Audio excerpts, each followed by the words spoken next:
రాధాకృష్ణ కళ్యాణం part 5. Hi అండి, అందరికీ నమస్కారం. నేను మీ కృష్ణ. లాస్ట్ పార్ట్లో రాధాకి పెళ్లి ఫిక్స్ అయిందని తెలుసుకున్న విశ్వనాథ్ ఏం చేస్తాడో ఈ వీడియోలో చూద్దాం. ముందుగా వీడియోలోకి వెళ్ళే ముందు ఈ వీడియోని ఎవరైనా కొత్త వాళ్ళు చూస్తున్నట్లయితే లైక్ చేసి హైప్ చేయండి. అలాగే మన ఛానల్ని ఎవరైనా కొత్త వాళ్ళు చూస్తున్నట్లయితే సబ్స్క్రైబ్ చేసుకొని సపోర్ట్ చేయండి ఫ్రెండ్స్. ఇప్పుడు స్టోరీలోకి వెళ్ళిపోదాం. రాధాకి పెళ్లి ఫిక్స్ అయిందని కృష్ణ అనగానే రాధాకి పెళ్లి ఫిక్స్ అయిందా అని విశ్వనాథ్, సావిత్రి ఇద్దరూ ఒకేసారి అడిగారు. అవును తాతయ్య అంది రాధ. మీ ఇద్దరికి పెళ్లి చేద్దామని నేను అనుకున్నాను అని విశ్వనాథ్ చెప్పారు. దీన్ని పెళ్లి చేసుకుంటే నా జీవితం నరకమైపోతుంది, నాకు పిచ్చి పడుతుంది, పెద్ద గూండా ఫ్యామిలీ వీళ్ళది అని కృష్ణ అన్నాడు. మీ ఫ్యామిలీ ఏమైనా తక్కువ? మీది కూడా గుండా ఫ్యామిలీనే. వీన్ని పెళ్లి చేసుకుంటే నాకు కూడా పిచ్చి పడుతుంది అని రాధ అనగా, మీ నాన్న అంతా మా నాన్న గొడవ పడడులే అని కృష్ణ అన్నాడు. హో, నువ్వే చెప్పాలి మీ నాన్న గురించి, ఆయనతో మాట్లాడితే చాలు గొడవ పడతాడు అని రాధ చెప్పగా, రాధా, కృష్ణ మీరిద్దరేమీ తక్కువ కాదు, మీరు మీ తండ్రులని కూడా మించిపోయారు విశ్వనాథ్ అంటాడు. ఇంతలో రాధాకృష్ణలిద్దరికి వారి తండ్రుల నుండి ఫోన్ వచ్చింది. వస్తున్నాము అని చెప్పి ఫోన్ పెట్టేశారు.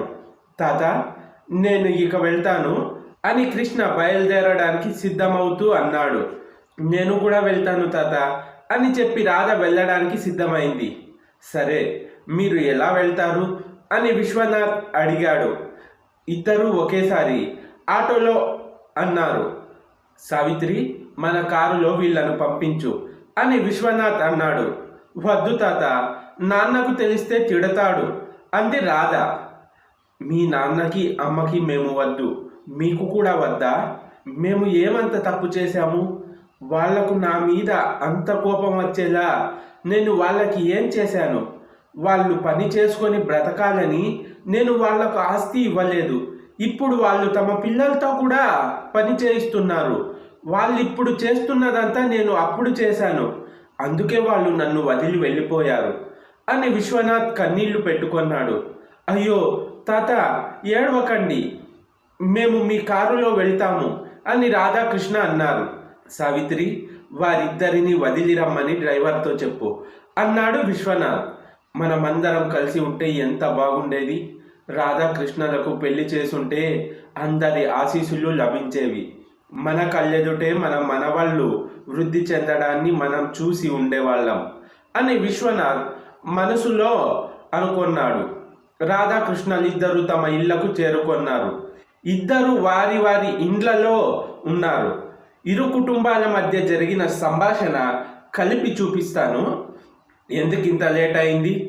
ఎక్కడికి వెళ్ళావు అని మహేంద్ర గట్టిగా అడిగాడు.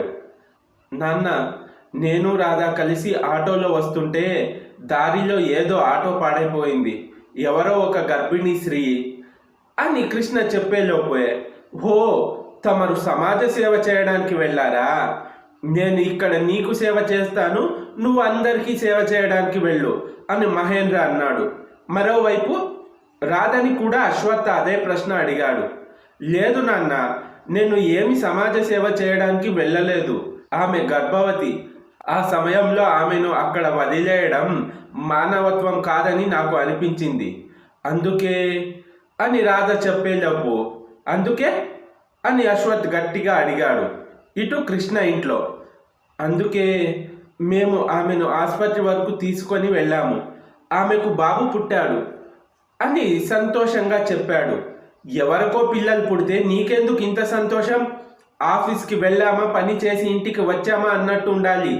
దాన్ని వదిలేసి సమాజ సేవ అది ఇది అంటే ఊరుకోను, వెళ్ళి భోజనం తిని పడుకో అని మహేంద్ర కోపంగా అన్నాడు. నాన్న, నేను ఆసుపత్రిలో తాతయ్యను చూశాను, ఆయనకు గుండెపోటు వచ్చిందంట, అమ్మమ్మ కూడా అక్కడే ఉంది అని కృష్ణ చెప్పాడు. ఇటు రాధ ఇంట్లో, నాన్న ఇప్పుడు ఎలా ఉన్నారు? ఆయన్ని చూసావా? ఆయనతో మాట్లాడావా అని మహాలక్ష్మి అడిగింది. ఇప్పుడు బాగానే ఉన్నారు, వాళ్లకు మనం దూరం అయిన తర్వాత వాళ్ళు చాలా బాధపడుతున్నారు. కోపం పట్టింపు పక్కన పెట్టి వెళ్ళి చూడండి, దూరమైన తర్వాత వెళ్ళి పశ్చాత్తాప పడకండి అని రాధ తన గదిలోకి వెళ్ళిపోయింది. ఇటు కృష్ణ ఇంట్లో, ఏమండి రేపు వెళ్ళి చూసొద్దాం అని భాగ్య అంది. నేను రాను, నీకు కావాలంటే వెళ్ళు అని మహేంద్ర అన్నాడు. ఇటు రాధ ఇంట్లో, ఒంట్లో బాలేదని తెలిసినా కూడా చూడడానికి వెళ్ళకపోతే అప్పుడు మనం మనుషులం ఎలా అవుతామండి? రాధ చెప్పినట్టు నీ కోపాన్ని పట్టింపుని పక్కన పెట్టి రేపు వెళ్ళి చూసి వద్దాం అని మహాలక్ష్మి కన్నీళ్లతో చెప్పి అక్కడి నుండి వెళ్ళిపోయింది. కృష్ణ ఇంట్లో, అత్త మామగారిని చూసి వద్దాం, మనం ఆ ఇంటిని వదిలి రావడమే తప్పు, మనం ఈ చివరి క్షణాల్లో వాళ్ళతో ఉండాలి, కృష్ణ చెప్పినట్టు మనం కోపాన్ని పక్కన పెట్టి వెళ్ళి చూసొద్దాం అని భాగ్య చెప్పి అక్కడి నుండి వెళ్ళిపోయింది. అశ్వత్, మహేంద్రలు విశ్వనాథ్ని చూడడానికి వెళ్ళడం గురించి ఆలోచిస్తున్నారు. మరుసటి రోజు ఉదయాన్నే రాధాకృష్ణ నిద్రలేచి ఎప్పటిలాగే పనికి వెళ్ళారు. వారు వెళ్ళిన కొద్దిసేపటికే మహేంద్ర మరియు అశ్వత్ విశ్వనాథ్ని చూడడానికి ఆసుపత్రికి వెళ్ళారు. అశ్వత్ కుటుంబం, మహేంద్ర కుటుంబం ఒకే సమయంలో విశ్వనాథ్ ఉన్న గది తలుపు వద్దకు చేరుకున్నారు. అన్నా అని మహేంద్రను చూడగానే మహాలక్ష్మి పిలిచింది. అన్నా గున్నా సున్నా అని పాట పాడుతూ ఉండకు, త్వరగా వెళ్ళి మీ నాన్నగారిని చూసిరా, నాకు చాలా పని ఉంది అని అశ్వత్ మహేంద్ర వైపు కోపంగా చూస్తూ అన్నాడు. అయ్యో, మండపం ముందు మాట్లాడినట్టు మాట్లాడుతున్నాడు. మన మండపానికి వచ్చిన వాళ్ళని లాక్కోవడంతోనే సగం జీవితం గడిపేశాడు. ఇప్పుడు చూడు, పని ఉంది అని ఏం బిల్డప్ మాటలు చెప్తున్నాడు అని మహేంద్ర మొహం పక్కకు తిప్పుకుంటూ అన్నాడు. ఇది హాస్పిటల్, ఇక్కడ కూడా గొడవ పడకండి, పదండి మామయ్యని చూద్దాం అని చెప్పి భాగ్య ముందుకు వెళ్ళగా మహాలక్ష్మి కూడా వెళ్ళింది. మహేంద్ర, అశ్వత్ కూడా వెళ్ళారు. అన్నీ రెడీగా ఉన్నాయి, మీరు ఒక్క సంతకం చేస్తే మీరు కోరుకున్నట్లే అని ముందు వస్తున్న వారిని చూస్తూ లాయర్ ఆనంద్ ఆగిపోయాడు. సావిత్రి తన కూతురు కోడలి వైపు చూసి, మిమ్మల్ని చూసి చాలా కాలమైంది, ఎలా ఉన్నారు అని సంతోషంగా అడిగింది. మేము బాగానే ఉన్నాము అని ఇద్దరు కలిసి అన్నారు. వారందరూ రావడం చూసి విశ్వనాథ్ కూడా చాలా సంతోషించాడు. సావిత్రి తన కొడుకు మహేంద్రను కౌగిలించుకొని అల్లుడు అశ్వత్తో సంతోషంగా మాట్లాడింది. మీరెలా ఉన్నారు నాన్న అని మహాలక్ష్మి అడిగింది. ఇదిగో ఇలా ఉన్నాను అని విశ్వనాథ్ వస్తున్న కన్నీటిని ఆపుకొని అన్నాడు. రాధా మీరు ఇక్కడ ఉన్నారని చెప్పింది అంది మహాలక్ష్మి. రాధాకృష్ణ నిన్న రాత్రి ఇక్కడికి వచ్చారు అని సావిత్రి చెప్పింది. వీళ్ళు మీ పిల్లలా అని ఆనంద్ అడిగాడు. అనగానే ఆ నలుగురు చూపులు లాయర్ వైపు మళ్ళాయి. అవునా, మరీ మంచిది, మీరు రాపించిన వీలునామాను వీళ్ల ముందు చదువుతాను ఆనంద్ అన్నాడు. వీలునామానా అని సంతోషంగా అడిగారు మహేంద్ర, అశ్వత్. అవును, ఉండండి చదువుతాను అని లాయర్ అన్నాడు. నాకు ఇంకేమీ అవసరం లేదు, ఒక్క ఇల్లు దొరికితే చాలు, దాని విలువ 15 నుండి 20 కోట్లు ఉంటుంది, దాన్ని అమ్మి మరో వ్యాపారం మొదలు పెడతాను అని మహేంద్ర తనలో తాను అనుకున్నాడు. నాకు ఆ ఇల్లు ఒక్కటి దొరికితే ఇంకేమీ అవసరం ఉండదు, నేను అందులోనే జీవితాంతం హాయిగా కూర్చొని తినగలను అని అశ్వత్ తనలో తాను అనుకున్నాడు. లాయర్ చదవడం మొదలుపెట్టాడు. విశ్వనాథ్ దేశాయ్ అనే నేను నా ఇష్ట ప్రకారం ఈ వీలునామా రాస్తున్నాను.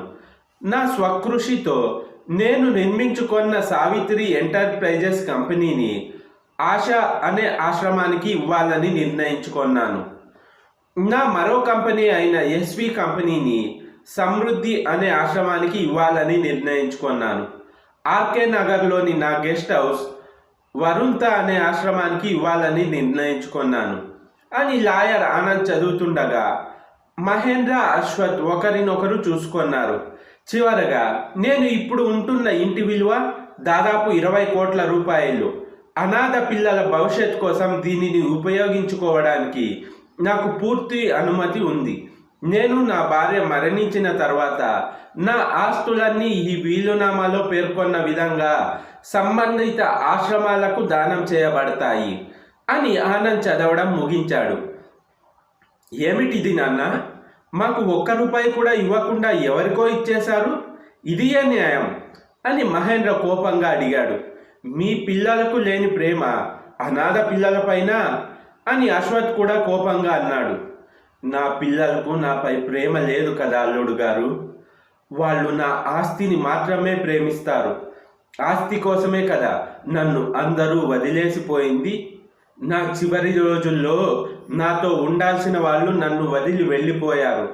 మీలాంటి వాళ్ళకి ఆస్తి ఇస్తే నేను పడిన కష్టానికి ఫలితం ఉండదు.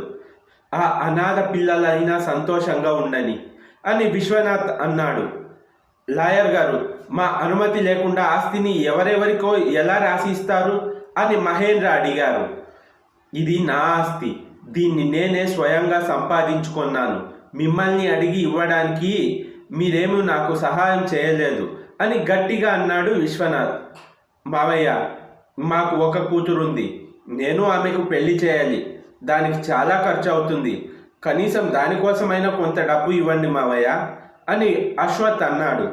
నాన్న, నా కొడుక్కి కూడా పెళ్లి చేయాలి కదా, వాడి కోసమైనా డబ్బు ఇవ్వండి నాన్న అన్నాడు మహేంద్ర. రాధాకృష్ణల చిన్నప్పుడు వారికి పెళ్లి చేద్దామని అనుకున్నాము, కానీ ఆ తర్వాత ఏదేదో జరిగింది. అంత సవ్యంగా ఉంటే నా ఆస్తులన్నీ నా మనవడు మనవరాలు పేర్ల మీద రాసి ఇచ్చేవాడిని. కానీ ఇప్పుడు వాళ్ళ కోసం నేనెందుకు ఖర్చు పెట్టాలి? మీ పిల్లలే కదా, మీరే చూసుకోండి అని విశ్వనాథ్ అన్నాడు. ఓ నాన్న, మన రాధాకృష్ణలు ఒకరినొకరు ప్రేమించుకుంటున్నారు. పెళ్ళంటూ చేసుకుంటే రాధనే చేసుకుంటానని కృష్ణ పట్టుబడుతున్నాడు అని మహేంద్ర అనగానే అశ్వత్తో పాటు విశ్వనాథ్, సావిత్రి కూడా మహేంద్రుడి మొహం వైపే చూశారు. అవును నాన్న, రాధాకృష్ణలు ఒకరినొకరు ప్రేమించుకుంటున్నారు అని అశ్వత్ వైపు చూస్తూ సైలెంట్గా ఉండమని సైగ చేస్తూ మహేంద్ర మళ్ళీ అన్నాడు. నిజమేంటో విశ్వనాథ్కి తెలియదు అనుకున్నాడు. మరి నిన్న రాత్రి రాధాకృష్ణలు నన్ను చూడడానికి వచ్చినప్పుడు వాళ్ళు గొడవ పడుతున్నారు అని విశ్వనాథ్ అడిగాడు. అవును, వాళ్ళు గొడవ పడుతూ ఉంటారు, కానీ వాళ్ళు నిజంగా ఒకరినొకరు చాలా ప్రేమించుకుంటున్నారు అని ఈసారి మహేంద్రతో పాటు అశ్వత్ కూడా అబద్ధం చెప్పాడు. వారి మాటలకి మహాలక్ష్మి, భాగ్య ఒకరి మొహాలు ఒకరు చూసుకున్నారు. మరి రాధ పెళ్ళి వేరొక అబ్బాయితో ఫిక్స్ అయిందని కృష్ణ చెప్పాడు అని సావిత్రి అంది. అవునత్తయ్య, ఫిక్స్ అయింది, కానీ రాధకు అది ఇష్టం లేదు. రాధకు కృష్ణ అంటేనే ఇష్టం అని అశ్వత్ అన్నాడు. అవును, నేను కృష్ణకు మరో అమ్మాయిని చూశాను, కానీ వాడు పెళ్ళంటూ చేసుకుంటే రాధనే చేసుకుంటా, లేదంటే ఇలాగే ఉండిపోతా అని మహేంద్ర అన్నాడు. రాధాకృష్ణుల పెళ్లి జరుగుంటే ఆస్తి ఇచ్చేవాణ్ణి అని చెప్పినందుకు మీరిద్దరూ ఇంత నాటకం ఆడుతున్నారా? మీ పని చెప్తా ఉండండి అని విశ్వనాథ్ తనలో తానే అనుకొని, అవునా, వాళ్ళిద్దరూ ప్రేమలో ఉన్నారా? అలాగైతే వాళ్ళిద్దరికీ పెళ్లి చేసేయండి. నా ఆస్తి అంతా వాళ్ళకే ఇచ్చేసి నేను ప్రశాంతంగా కళ్ళు మూస్తాను అని విశ్వనాథ్ అన్నాడు. చేద్దాం, ఇప్పుడు ఆస్తిని ఇద్దరి పేర్ల మీద రాసేయండి నాన్న అని మహేంద్ర అన్నాడు. రాయొచ్చు, కానీ నిన్న వాళ్ళను చూస్తే గొడవ పడ్డారు, మీరు చూస్తే ప్రేమలో ఉన్నారని చెప్తున్నారు. మిమ్మల్ని ఎలా నమ్మాలో నాకు తెలియడం లేదు అని విశ్వనాథ్ కూడా నాటకీయంగా అన్నాడు.